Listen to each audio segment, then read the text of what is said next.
instinct, and that's what he is for a game. You know, the way he played last night reminded me again of LeBron early in his career, except for LeBron couldn't shoot like that, where he would pinpoint the defense's shortcomings and attack it, whether it was him driving, him shooting, him passing. Now, play at the end of the game, where he got Kristaps Porzingis an open three. It was almost like Peyton Manning waiting for the safety to creep up and bam, right over his shoulder. I mean, this guy thinks the game brilliantly, plays the game brilliantly. Century, just tremendous all around. Mine is, they forgot to put the dub, but future. Luka's a future of this league. Future. Right. It's an entirely different thing. The future. This kid is going to go down, as we were talking at the break, as one of the greatest all-time players, and something I compare him to as far as LeBron is he has his imprint. He has the pulse of the game.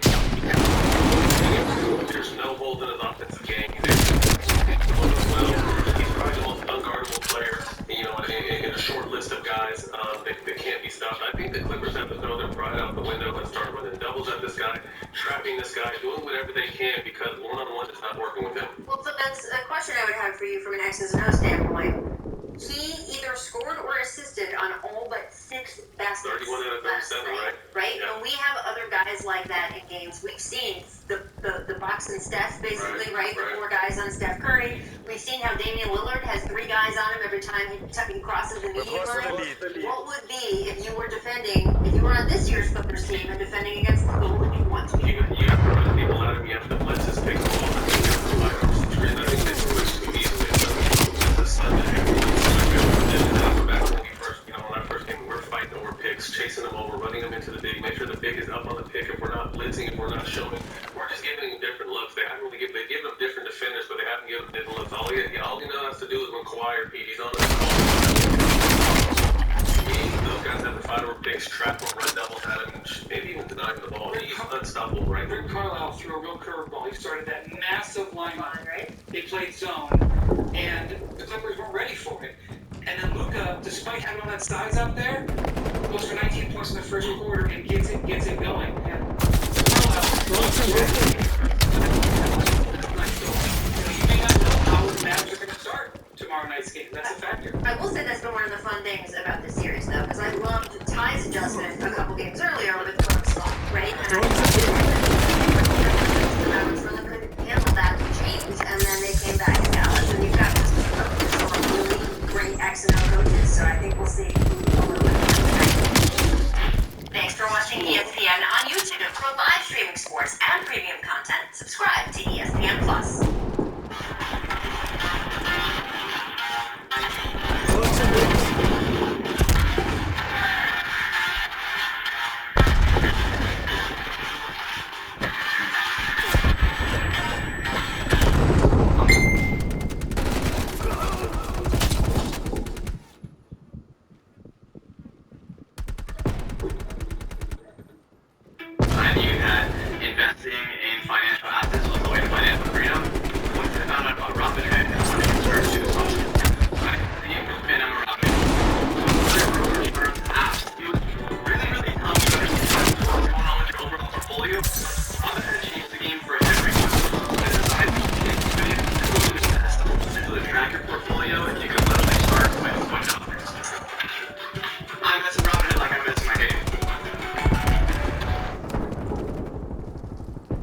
how they've used that as motivation for this year. He said that Giannis was so focused on beating the Miami Heat, he was not going to let that series go. And he said that that made the Heat we are ready to they keep check marks on the board of how many games they have left to win. This is a team that is locked in, Rachel. I don't want to overstate this. Here we go. But Well, you know when we hear that sentence. Anyway, Brian, continue. I think this Sounds like you're on a thing series is about the future of the NBA. Because the Nets are operating like this is all about the most offense you can possibly produce. Missing up from our like the Showtime Lakers on steroids. We're going to just absolutely go as hard as we can. We're going to score 145 and good luck. And then I think the Bucks, who can put up 140 on a good night as well, don't get me wrong, have spent all of these assets on versatile defenders. Not just Drew Holiday, as we mentioned, PJ Tucker. Those two trades have completely gassed their ability to control their own draft. Right. And they did that because they realized in the NBA, you still got to defend. You just need versatile defenders. If this just calms down and say, listen, we're going to just outplay you and outrun you, I don't see why other teams won't mimic that and just go full 1980s all over again. Yeah, this is a big series for Milwaukee. I think they've done a good job of kind of floating under the radar. They've been the 1 seed, and that didn't work. But they've had great pieces. With everyone you mentioned, Ryan, also adding Bobby Portis, Britton Forbes shooting the ball well. This Milwaukee team, in my opinion, has been playing in the past 3 or 4 years. Even that may have cost them a loss or two early on, just to understand that we have these rotations, we have guys we can play these different combinations. So this is going to be a great series. I'm not sure who's going to win, but I think whoever wins this is going to represent the Eastern Conference. Yeah, the guy throughout these guys starting the break is whoever wins this, the favorite. The favorite to win the title with the way the West so many other teams. Milwaukee, though, what really did go oh, man. That box got checked. But this is what they can do. And if this is not enough and they go out in the second round again, I don't know if you're going to play Bucks go back to the drawing board in another offseason. I just don't know what else you can say besides, hey, we ran into some pretty bad luck here. When we talk about the Nets side of things, how much do you think they took away from their Celtics series? I was at one of those games, and I mean,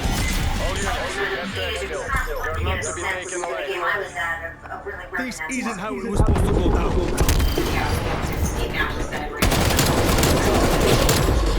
Yes, we understand that they were completed, but that wasn't something they had. We're missing Jeff Green. Things happen, right? But the Nets are taking out of that series, and they just spent more time together on the floor to try to build that chemistry that they've been trying to get all season. They've still only played 13 games with the big three all together. And so to have that additional 5 games, that's what was important to them. Yes, this is a team where those big three have combined for 27 All-Star selections. But this is also, you mentioned, both Matt and Ryan mentioned a case of offense versus defense a little bit, although the Bucks have a big three offensively of their own a little bit. They've averaged over 85 points per game. Drew Holiday, Chris Middleton, and Giannis Antetokounmpo against the Nets this season. But what I'm also looking at, instead of just the offense versus the defense, I'm also looking at experience versus not. 2 years ago, when the Bucks lost to Toronto, they said, we're trying to overcome a lack of experience. That's the boat the Nets are in right now, whereas the Bucks have this waterlog of experiences and adversities that they've gone through together. Yeah, and look, it's going to be fascinating. Thanks for watching ESPN on YouTube. For live streaming sports and premium content, subscribe to ESPN+.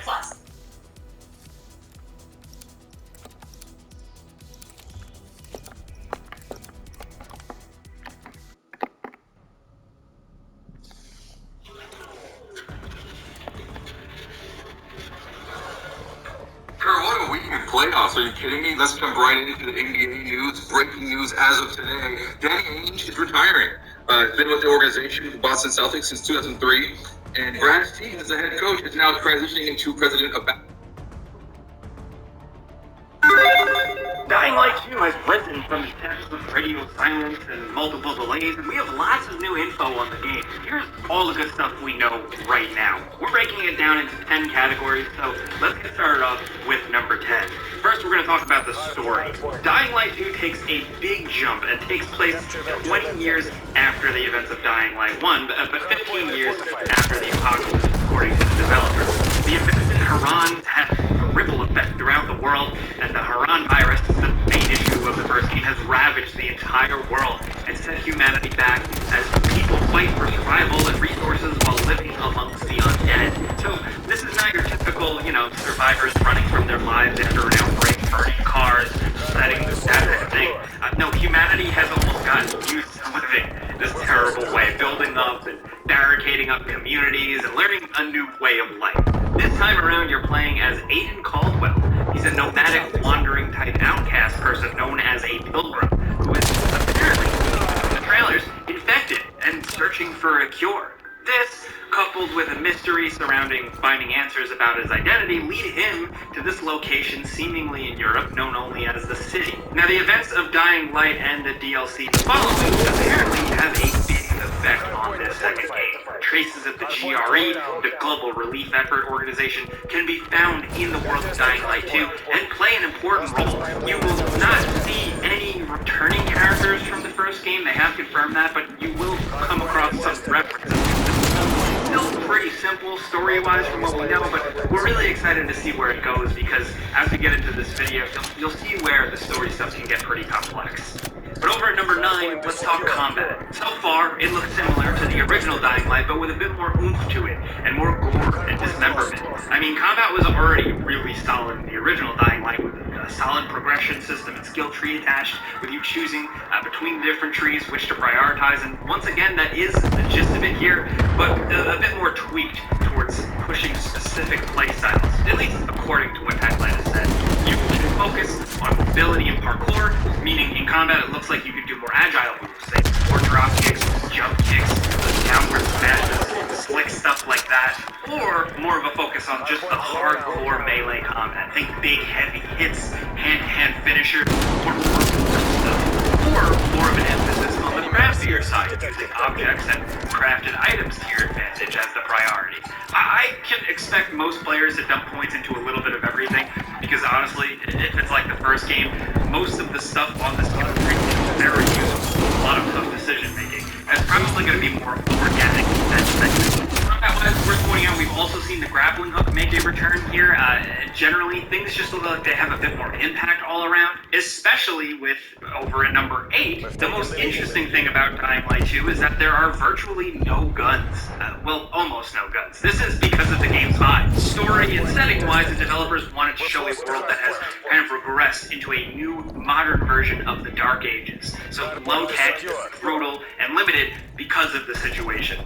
Because of that, the guns are in extremely short supply, and while the game is primarily melee-focused with, a bow and arrow and some spears, the original Dying Light had a bit of a mix with some firearms.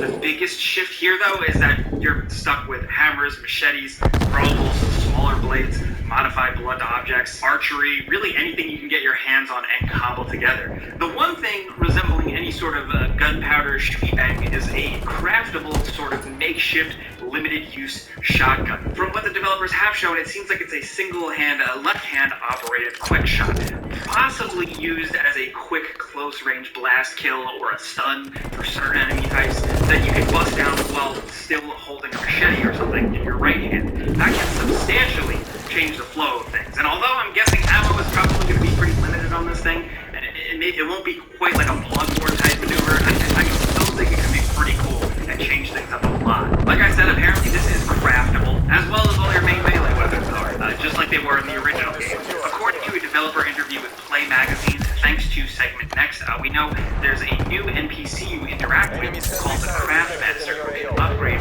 Apparently, most of your blueprints you use for crafting up to 9 times, meaning there is crafting progression where each blueprint upgrade means when you craft a weapon, it will have new stats, the cooler feature, another use case, stuff like that. According to lead designer Timon Smekbala, some of these upgrades significantly change what effect using such item makes. Either way, hey, we're just down to chop off some heads. Next, over at number 7, the main mode of traversal in Dying Light games is obviously on foot, and in Dying Light 2, they've confirmed there aren't any vehicles, so it's all hardcore all the time. And this this time around, according to the newest Dying Light developer videos, the game will feature double the amount of parkour moves, with over 3,000 unique parkour type animations. Think more wall running, more sliding, quick climbing, jumping, flipping, with more variation behind all of it to hopefully make it feel faster, more fun, and more believable. Now, we've seen in the world a lot more rope bridges, more zip lines, and what seems to be more trampoline-type jump points to boost you around, just making it all, in general, a more parkour-friendly environment. I guess because you're definitely not the only dude running around here. The grappling look, like we said, also makes a return, although this time it apparently has been completely overhauled to give more of a swinging feel, as opposed to it just being kind of like a zip-line feel. It has compared to the original game that made you feel like Spider-Man, and this game is going to make you feel more like Tarzan. We haven't seen a ton of it, but the grappling hook was absolutely awesome in the original game, so we're really hoping it's just as cool here as especially with the added possibility of everything else, the parkour moves, parachutes, and hopefully some other surprises we don't know about yet.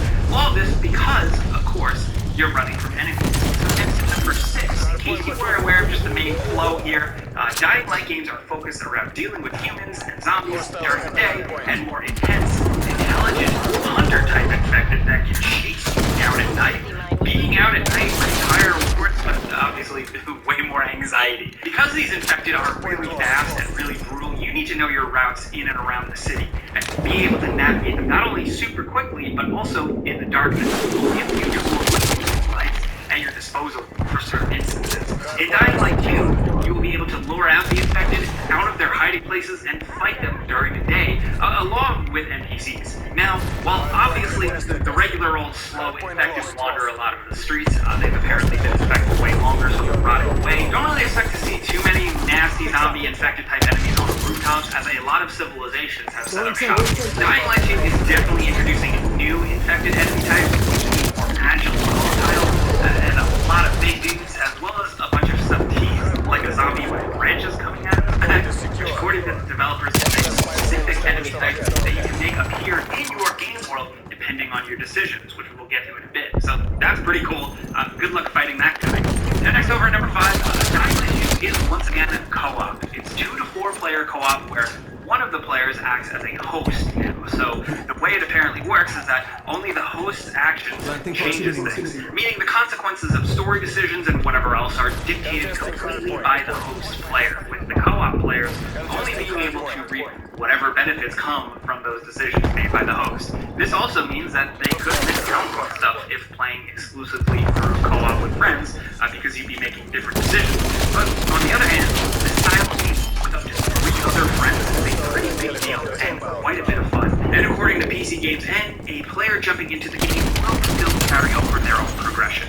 Now next at number 4, let's talk about the world itself. Dying Light is made up of 2 big regions with 7 different zones within those regions, so expect some variety. Map size is about double the size of all the Dying Light 1 maps combined at almost 7 square kilometers, but doesn't really take into account the verticality, which these games are pretty famous for.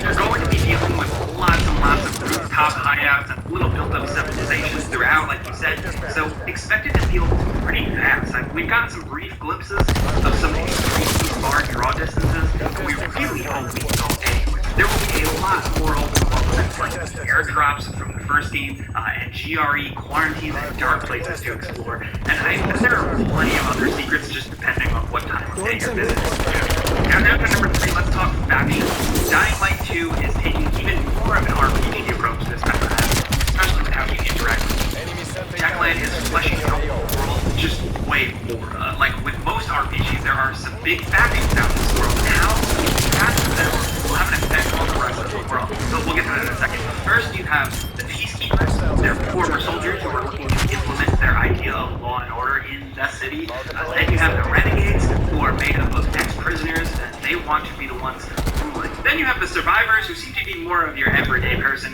They have set up safe zones and are the people you see farming and living on the rooftops and all of the trailers. Then you have bandits running around the city who have no allegiance to any of these factions, who also kind of serve as cannon fodder for the player. Each of these factions have their own unique fleshed out characters that you interact with, and depending on what faction you help out or make enemies out of, will have an effect on how the city looks and how you interact with it.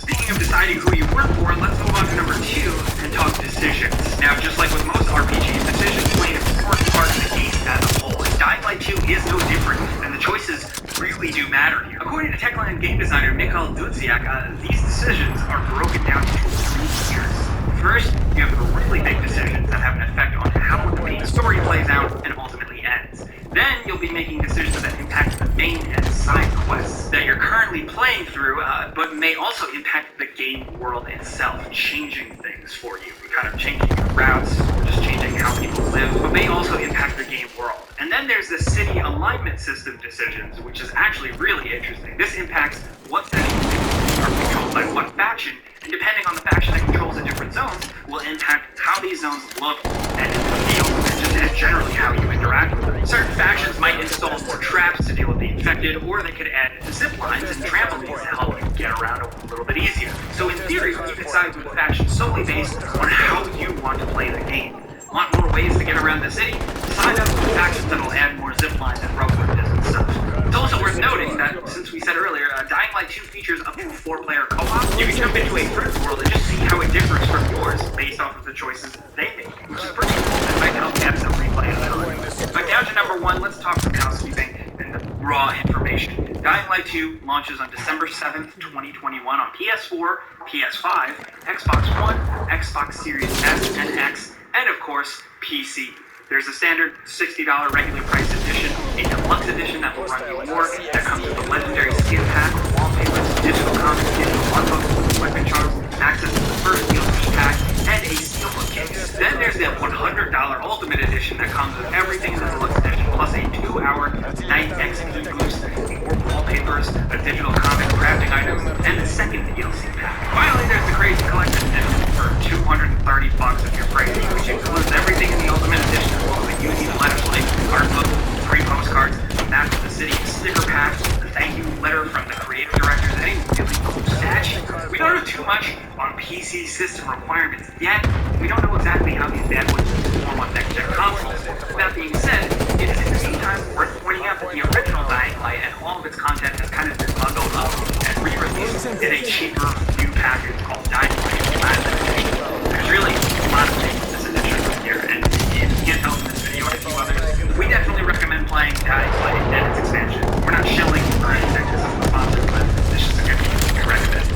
Back to Dying Light 2 though, expect that each have a decent shelf life that is supported anything as close to the original Dying Light was. It's early, so we're not going to trust everything they said, but apparently the developers have confirmed 4 years of post-launch DLC and support. So think not stuff cut from the game to charge you for, but entirely new modes and expansion packs, hopefully. But that's the gist, that's everything we know about Dying Light 2 as of right now. We're very much looking forward to it, of course, as we said, and videos. But we want to hear from you guys in the comments what you're hoping to see from this game the most. Did you like the first one? Did you never jump in and you're just looking forward to this one? Whoever you are, whatever your insight, we'd love to hear down in the comments. Now, if this video helped you out, maybe informed you a little bit, clicking the like button is the best way you can help us out. We really appreciate that. And if you're new, consider subscribing and maybe hitting that notification bell.